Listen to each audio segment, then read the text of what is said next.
Starting in the 102nd Congress, Democrats held a majority in both the House and Senate chambers, but there was a divided government considering President George H.W. Bush represented the Republican Party.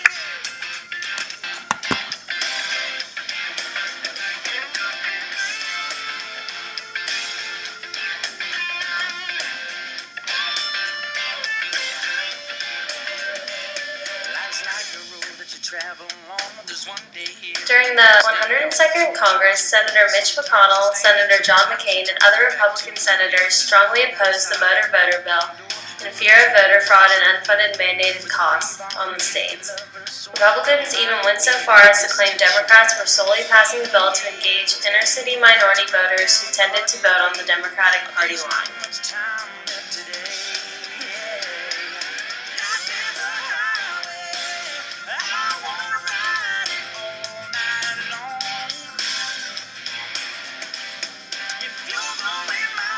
And the bill was off to the White House.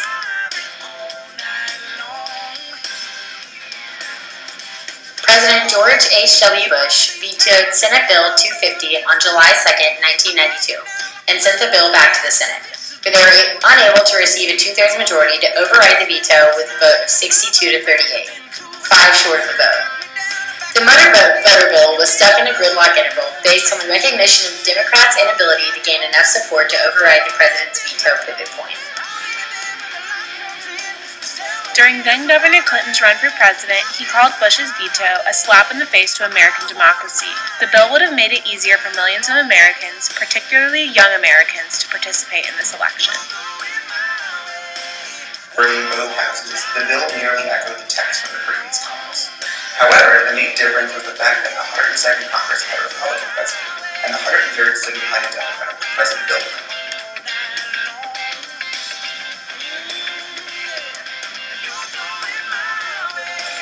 Through drawn-out negotiations, Republicans were able to make the Moter Voter Act a more conservative bill by altering key language within the bill text to ensure limited state costs and minimal voter fraud. Additionally, the House Committee on Administration attracted Republican support by raising the consequences of voter fraud to 5 years of criminal punishment in jail.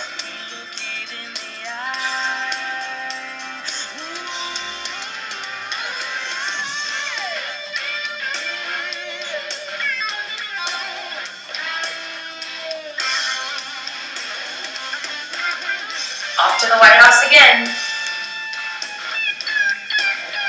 Since 1996, presidential elections have seen a steady increase in voter turnout since the National Voter Registration Act of 1993 became law.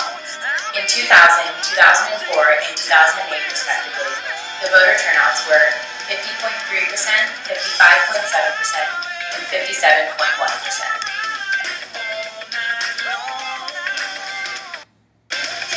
As President Bill Clinton said when he signed the bill into law, voting is an empty promise unless people vote. Now there is no longer the excuse of the difficulty of registration.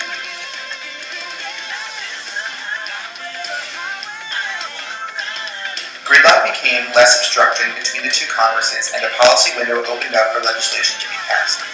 Through drawn-out negotiations, Republicans were able to make the Moter Voter Act a more conservative bill by altering key language within the bill to ensure limited state costs and minimal voter fraud. Here we see gridlock is common but not constant. Complex legislation is achieved through incrementalism. There was not a distinct established means and analysis created to carry out the bill.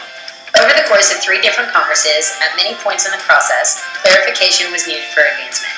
Small incremental changes led to the passage of the bill. Chairman Swift declared the aim of the bill as an effort to eliminate the barriers preventing immigrants and minorities from voting. Because the new opt-out clause was included in the final language, there was a better chance that Republican senators would sign on. In addition, Senate Democrats agreed to elevate voting fraud offenses. These few changes led to a passage